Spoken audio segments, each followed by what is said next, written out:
the book of 1 Corinthians. We left off in chapter 9, about verse 19, so that's where we'll pick up tonight.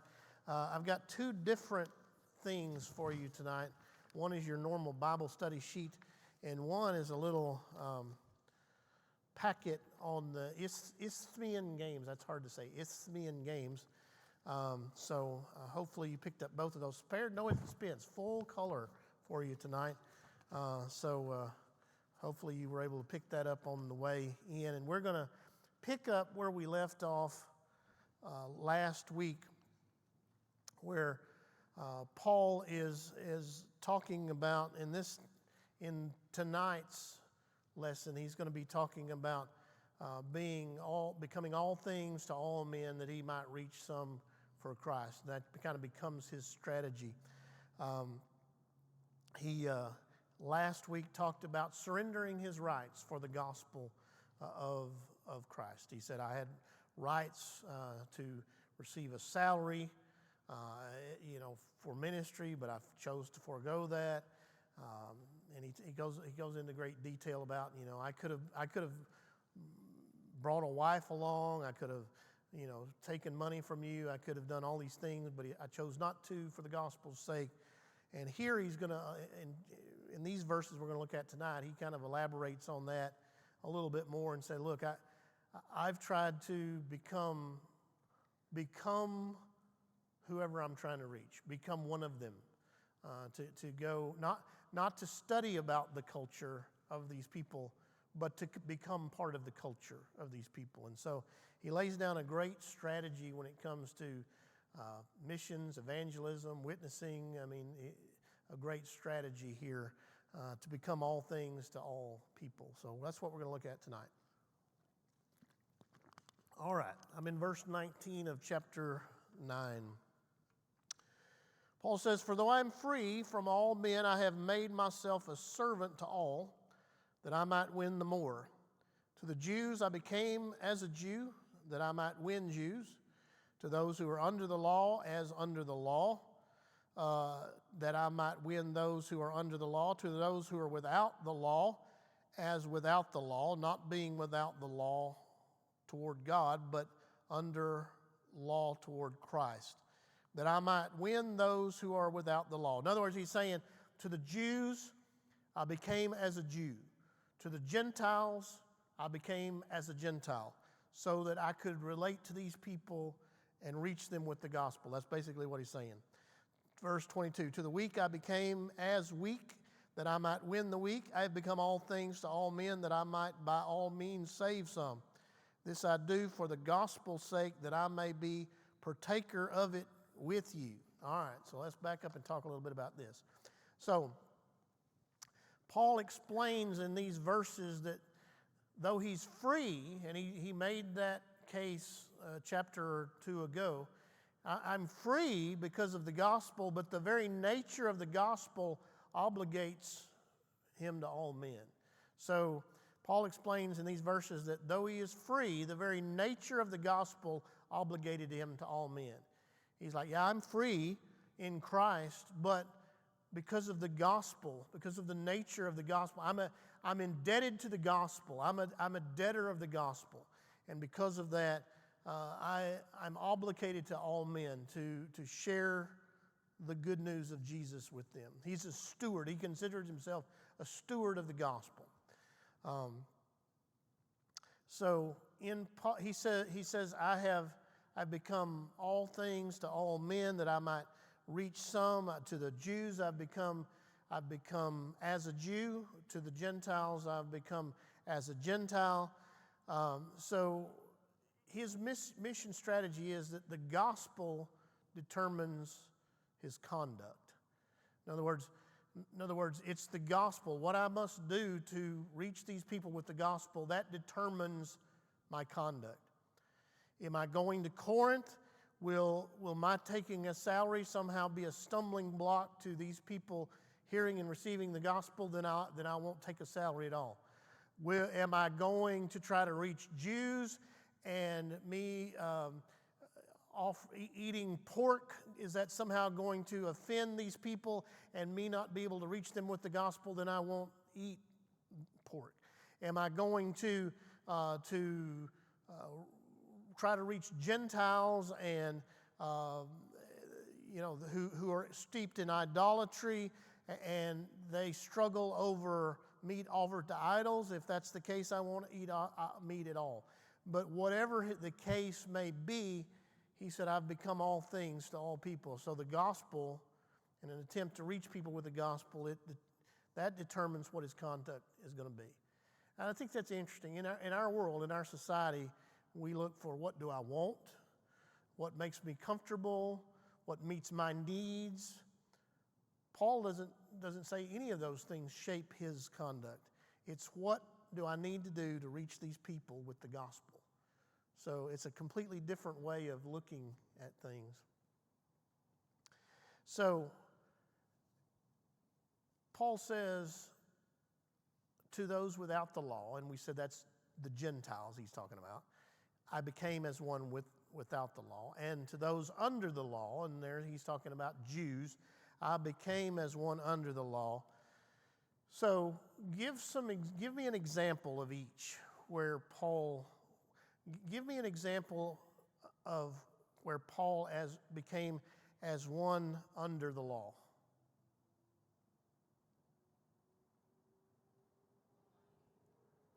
Yeah, not even, that's one. Yeah. So here's one, and there's more than one, but here's one. In Acts chapter 16, verse 3, Paul is going to take Timothy with him as a mission partner on his mission trip. He knows he's going to be working with Jews. He's going to be in Jewish synagogues and all of that. And so he circumcises Timothy, a Gentile. Not because he believes that circumcision is required for salvation or that somehow to be a better Christian, it's something that you should do, or that you somehow have to become a Jew in order to become a Christian. All of this is hammered out in Acts. That question has been answered. But he does this to try to reach the Jews so as not to be an offense, not to be a stumbling block. Now, how about an example of when, as he became as one without the law to those under the law? Well, other times he argues that Gentiles have freedom from Jewish law. Look at Galatians. Oh, foolish Galatians, Paul says. Who has bewitched you? Having begun by faith, are you now being perfected in the flesh? In other words, why are you trying to keep all these laws that Christ that Christ freed you from? Is the idea there.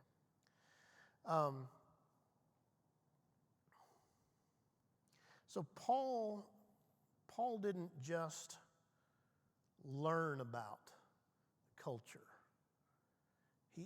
He became part of the culture. And I think that's significant. Now, I'm not saying that he engaged in the immorality of his day. But when Paul goes to Corinth, we'll see, Corinth, a big thing going on in Corinth was the Isthmian Games, these athletic contests that were very much akin to like the Olympic Games. He uses metaphors to the church about this. Other places he goes, he becomes part of the culture.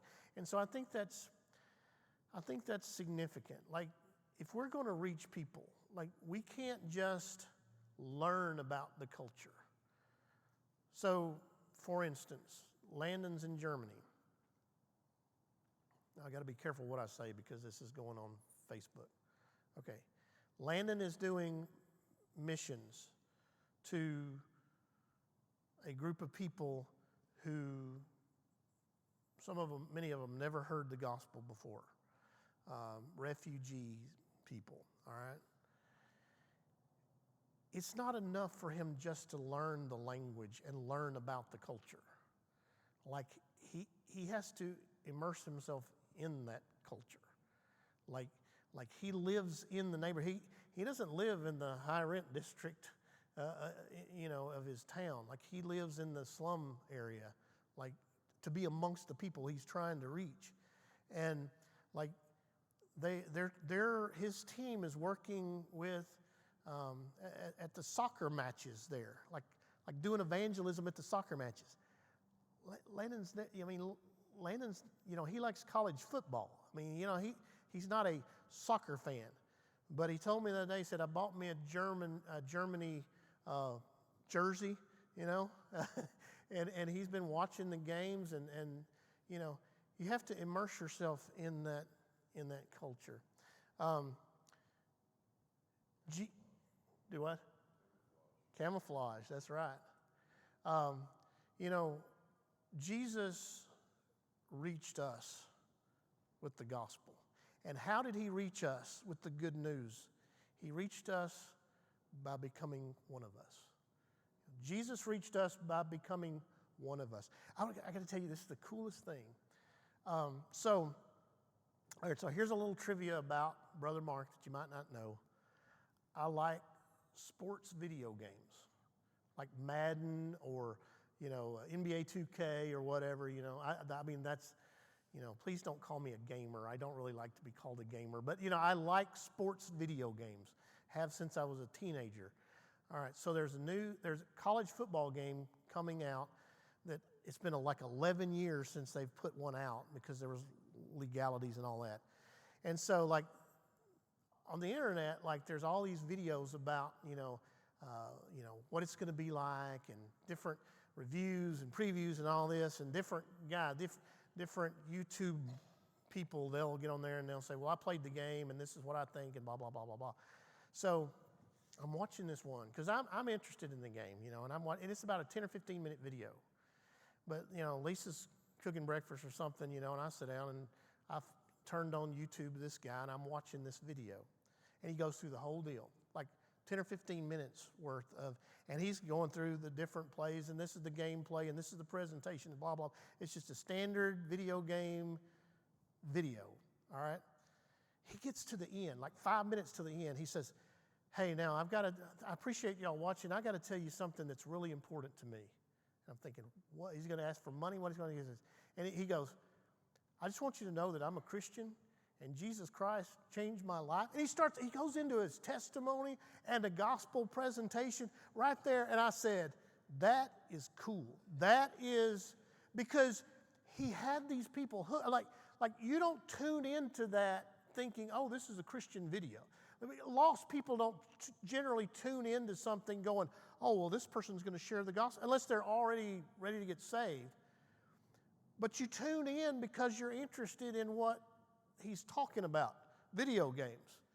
And in the end, he goes, now, yeah, video games are cool, but let me tell you what really changed my life. It was Jesus Christ. It was amazing. And I said, that is cool. That's what Paul is talking about. That kind of thing. Find a way to get to where people are. Whatever it is that people are into, you be into that to share the gospel. That's what Paul means by all things to all people. So, questions about that? Questions about video games? No, I was just kidding. So, all right, let's look on into verse 24. Do you not know that those who run in a race all run, but one receives the prize? Run in such a way that you may obtain it. And everyone who competes for the prize is temperate in all things. They do it to obtain a perishable crown, but we for an imperishable crown. Therefore I run thus, not with uncertainty. Thus I fight, not as one who beats the air, but I discipline my body and bring it into subjection, lest when I have preached to others, I myself should become disqualified. Okay, so let's talk a little bit about that. Why would an illustration about athletic competition be particularly applicable in Corinth? They did. So they hosted the Isthmian Games. That's where, if you want to pull this out. I'm not going to read the whole thing to you. You can read it. I'm going to point out a couple of little things to you. But it was a biennial, I think that's the correct word. It happened every other year. So like the Olympic Games happened every 4 years, these games happened every other year. And they were one of the most popular games, almost as popular as the Olympic Games, and Corinth hosted that. And I just want to point a couple of things out to you. If you look, turn the page from the horse and rider guy, and you only have 2 pages. I have 4. Anyway, so if you look in the bottom, the page number 59, which is probably on the back of that horse and rider guy.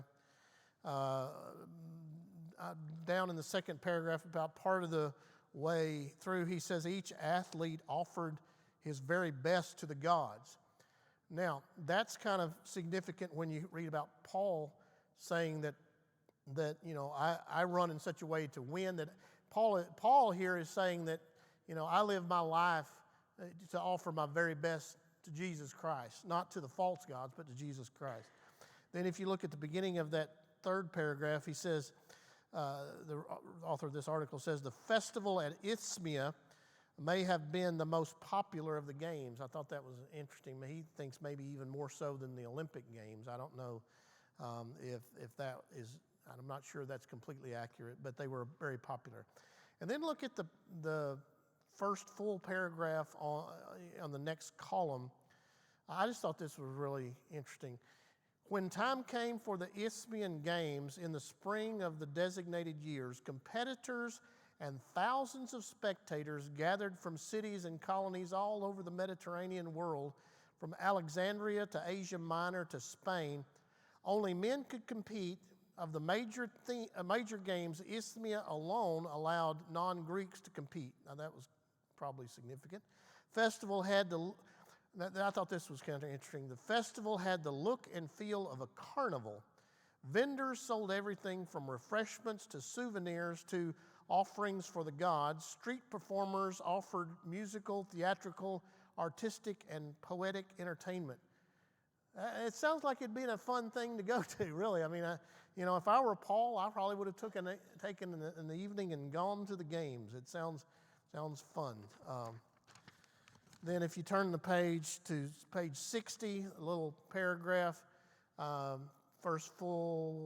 full paragraph, 6 events formed the core for all the games. And they were this: foot racing, which he references, wrestling, jumping, boxing, which he also references, javelin, hurling, and discus throwing. Competition at Isthmia also included music, dance, drama, debate, chariot and horse races, and even a regatta. So, I mean, this was a big deal. I mean, it was a really big deal. Most scholars believe that Paul would have been there in AD 51 when the Isthmian Games were going on. So it would have been fresh on his mind. I firmly believe that Paul was a spectator at these events. And then one other thing at the very end of that, in the third column, the last paragraph, he says, in verse 24, the word race, which in the Greek is stadion, is a form of the word for the short sprint of about 200 yards that he uses in the word run that appears in 9:24 and in 9:26 is the word stadion, which is the same word we get our English word stadium from. A short sprint of about 200 yards. So anyway, I will let you read that in your own leisure. So in verse 25, then I'm on page 61, first paragraph. He says the word competes in verse 25, which let's see what mine. Everyone who competes for the prize is a form of the word for wrestling. So so he pulls wrestling in there too. So anyway, I found that very interesting. And you can look at that. Now, I did give you a couple of pictures, I think. So let's put those up there. This is not Corinth. This is Athens. But this is the stadium at Athens that was used for these games. And this ancient stadium hosted the first of the modern Olympic Games in 19-something. Anyway, so this is like I don't have good pictures of the stadium at Corinth. The ruins aren't really very good. But this gives you an idea of what the stadium at Corinth probably would have looked like, because this is the ancient stadium in Athens. Next one. This is the same shot. You just get a different angle of it there. They still do things there. They have different events, sporting events, concerts, that kind of thing at this. So it's still used. One more. Okay, I thought this was interesting.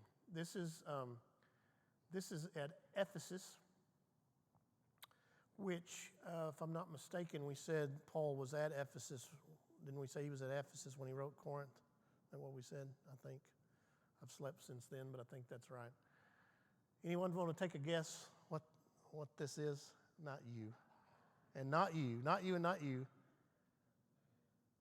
Huh? No, not Diana. Good guess, though. This is the goddess of tennis shoes. No, the goddess of victory, Nike. And if you look, you can even see the little Nike swoosh there in her the robes there or whatever. But anyway, so even in Ephesus, sport was a big deal. Sport was a big deal in the ancient world of Paul's day. So anyway, I'll just show you those, just to kind of give you a sampling of that. Yes, ma'am.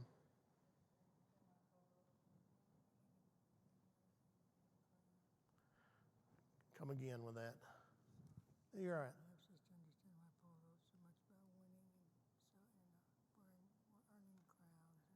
Right. So she said it helps you to understand why Paul wrote so much about winning and running races and winning crowns and all that. And he does. In this article that I gave you, the winner of the Isthmian Games would get a wreath of like pine branches. I don't know that I would want to wear a wreath of pine branches, but that was what you won. So he uses a lot of illustration, and he's still trying to be like all things to all people. He's still trying to relate to the Corinthians, because this was a big deal in Corinth. Like the Isthmian Games were a big deal to Corinth.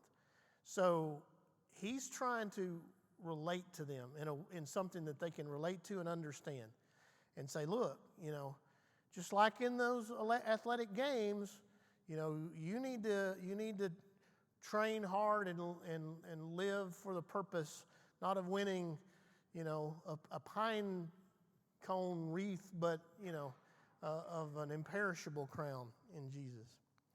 All right, so give some examples from these verses that show that Paul borrows from athletic competitions of the day. I think we kind of answered that. He talks about running a race. He talks about a perishable crown versus an imperishable crown. He makes reference to boxing when he talks about, I fight not as one beating the air. In other words, the picture is one who's basically not landing his punches. He's expending a bunch of energy, but not really landing his punches. He said, when I swing, I swing, to hit, and I hit. That's a good idea. He says, I discipline my body. And he said, I run the race well, so that, I don't, having shared the gospel with others, that I would not become disqualified. And, some people have tried to make that say, well, Paul's saying there that you can lose your salvation. That's not what he's talking about. he's not talking about his eternal destiny. He's talking about his opportunity to witness, to be an effective witness of the gospel. He said, look, I want to live my life and do everything and discipline my body so that I am living my life for Jesus, so that I won't by any means disqualify myself from being an effective witness. And sometimes we can't. You can be saved and you can be going to heaven, but there are things that you can do in your life that will disqualify you from being the witness that you could be. And so that's what Paul says. I am striving to win. A bunch of people enter the race, one wins. He said, I want to run my race. In other words, live my life to be a winner. That's the point that he's making here. So, explain Paul's illustration of running a race as it pertains to his larger discussion of self-discipline. He's talking about surrendering his rights and avoiding entanglements. That's the idea here as well. That I'm going to surrender my rights. As a runner might not have that banana split, but have the kelp smoothie instead, and instead of laying on the couch and watching TV, he may go run 10 miles at the crack of dawn, because he wants to win. He's saying, I'm surrendering my rights that I might have, and I'm avoiding any entanglements such as idolatry or sexual immorality that he had talked about in earlier chapters. As a runner would run to win, I'm living my life to win. That's the idea. Questions on those verses? All right, let's look on then to chapter 10. We won't finish chapter 10, but we'll get started on it. Verse 1, moreover, brethren, I do not want you to be unaware that all our fathers were under the cloud and all passed through the sea. All were baptized into Moses in the cloud and in the sea. What's he talking about here? Talking about the Exodus, right? All ate the same spiritual food, all drank the same spiritual drink, for they drank of that spiritual rock that followed them, and that rock was Christ. But with most of them God was not well pleased, for their bodies were scattered in the wilderness. Now these things became our examples, to the intent that we should not lust after evil things as they also lusted. Do not become idolaters, as were some of them, as it is written, the people sat down to eat and drink and rose up to play. Nor let us commit sexual immorality, as some of them did, and in one day 23,000 fell. Nor let us tempt Christ, as some of them also tempted and were destroyed by serpents. Nor complain, as some of them also complained and were destroyed by the destroyer. All these things happened to them as examples, and they were written for our admonition, upon whom the ends of the ages have come. Therefore let him who thinks he stand take heed lest he fall. That's been one of my life verses since I was a young man. No temptation has overtaken you except such as is common to man, but God is faithful, who will not allow you to be tempted beyond what you're able, but with the temptation will also make the way of escape, that you may be able to bear it. All right, let's talk about this a little bit. Explain to me the metaphor that Paul is using about Moses and the Exodus. What's he saying?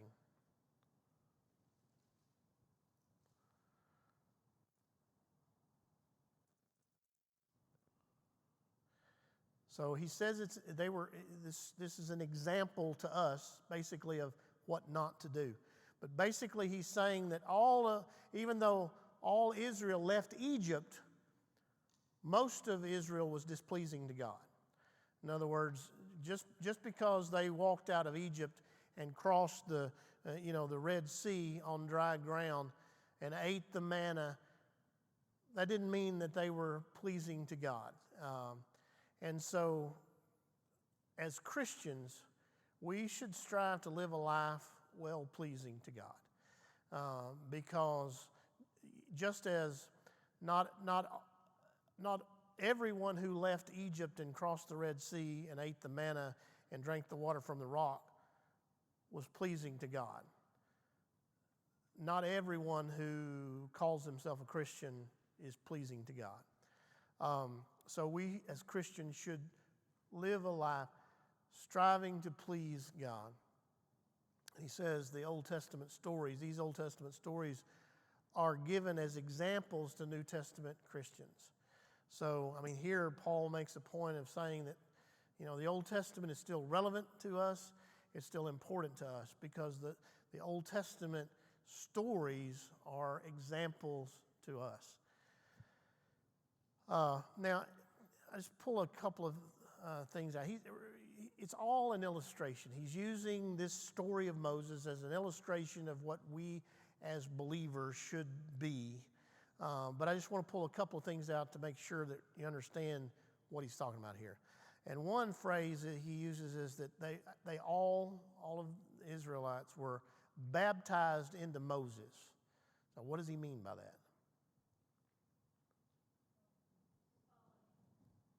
Following Moses, yeah. Identifying with Moses, yeah. So, yeah, that's the idea there, that they identified with Moses in their deliverance from bondage in Egypt. They were identified with Moses. Now,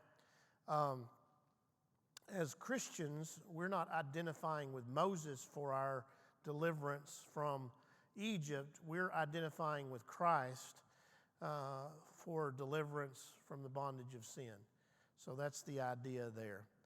And he said they all drank from that spiritual rock that followed them, and that rock was Christ.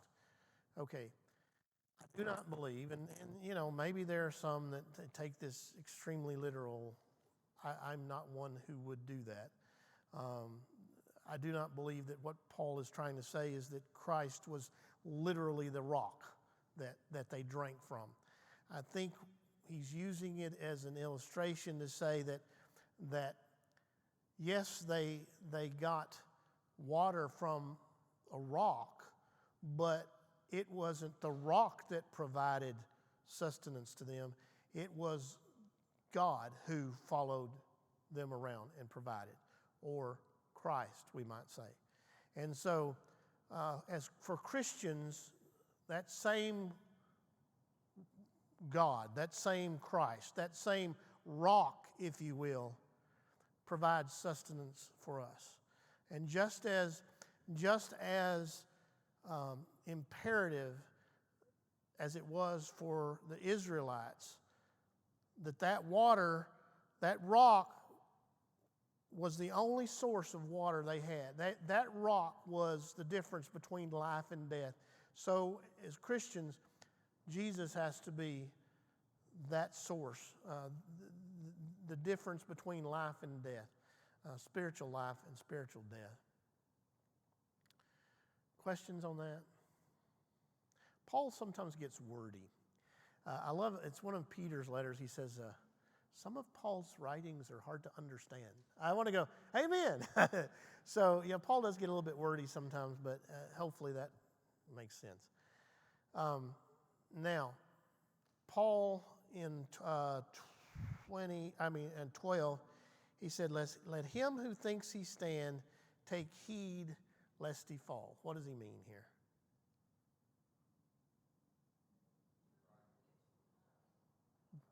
I'm catching it from 4 different areas.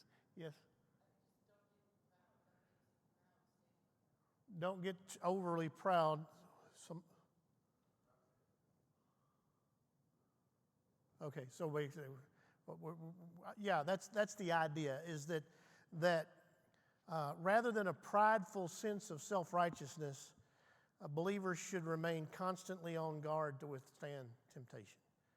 Like the athlete. Like, what is, okay, so Alabama. I'm going to use this. I'm going to be Paul, and I'm going to use a sports illustration, okay? I think it was, a year or two ago, Alabama was like ranked number 1 in the nation. They beat everybody. One of their early games they played, was it like Appalachian State or some team that nobody knows, nobody cares. There's no way in the world they're supposed to beat Alabama, but they come in there and beat them. Why did they beat them? Because Appalachian State's a better team than Alabama. Was that why they beat them? Because Alabama got cocky, didn't they? Alabama thought, who are these guys? They're not gonna beat us, and so they didn't prepare well. They didn't plan well. They didn't play well, and they got beat. Paul said, "Don't get beat by temptation." That's his idea. Like, don't you think you can stand up to temptation? You better beware, because as soon as you start to think, well, I've got this whooped, Satan has you right where he wants you. So be on guard all the time.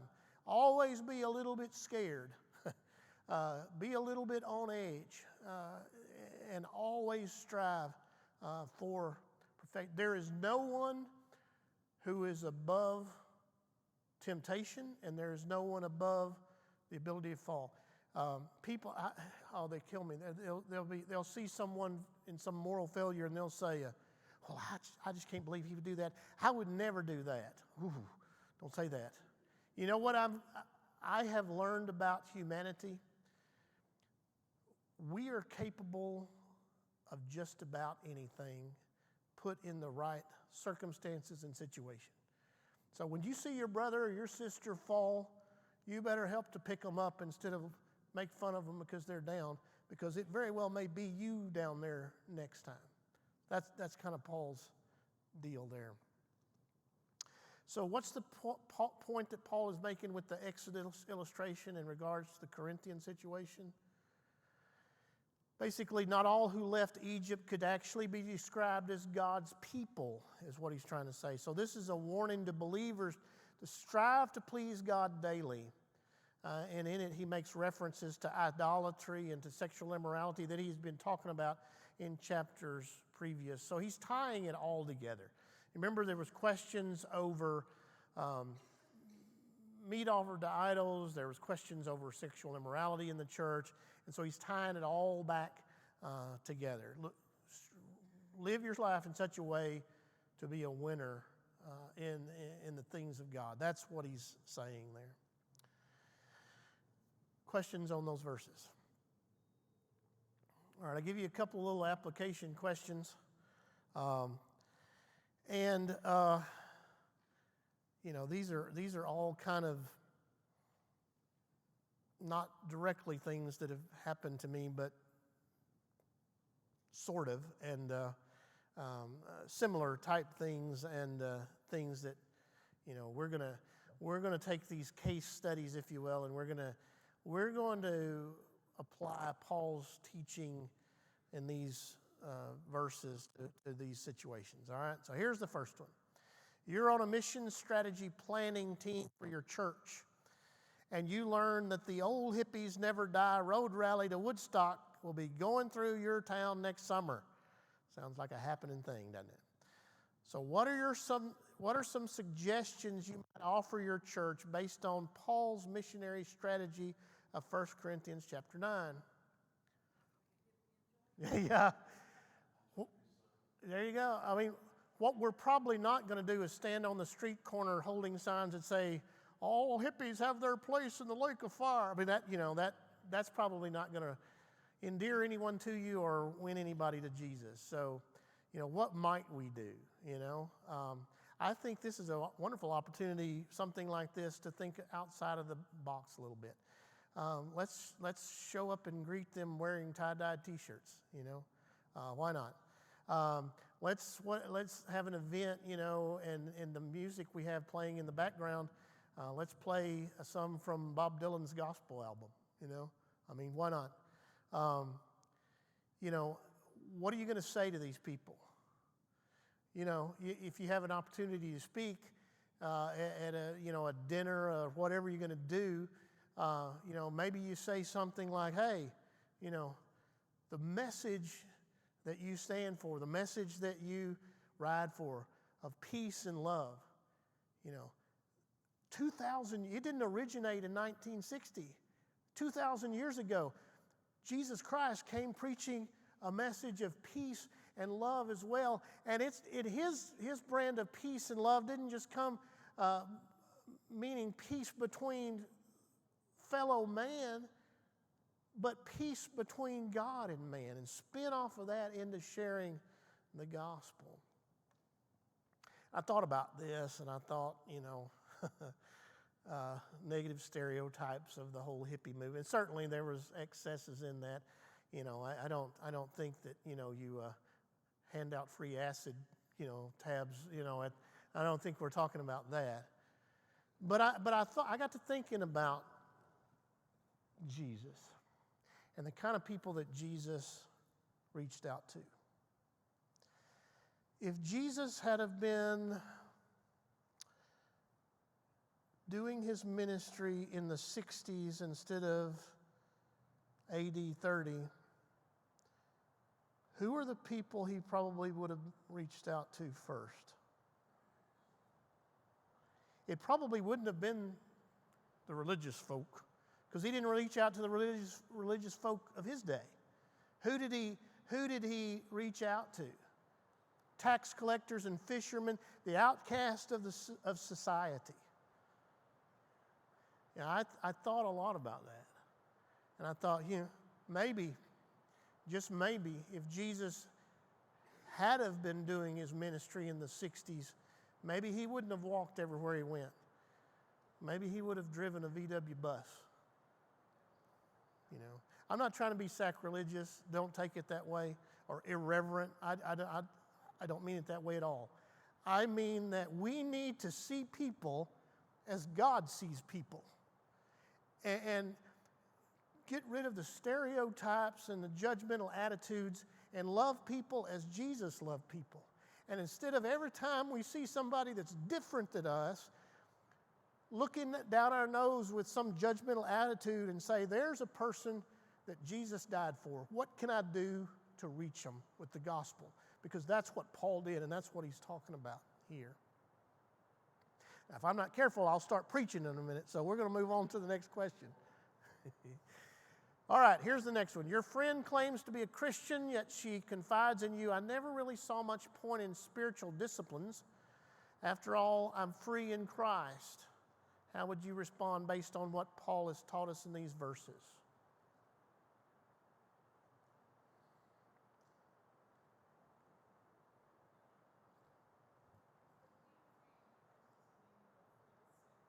Right. Paul would probably say it's precisely this freedom that obligates me to give my all for the one who gave his all for me. So that's how I would probably answer, my friend. Questions on those verses? All right, got a treat for you tonight. We've got a Dave Stott video. It's not very long. It's a couple of minutes.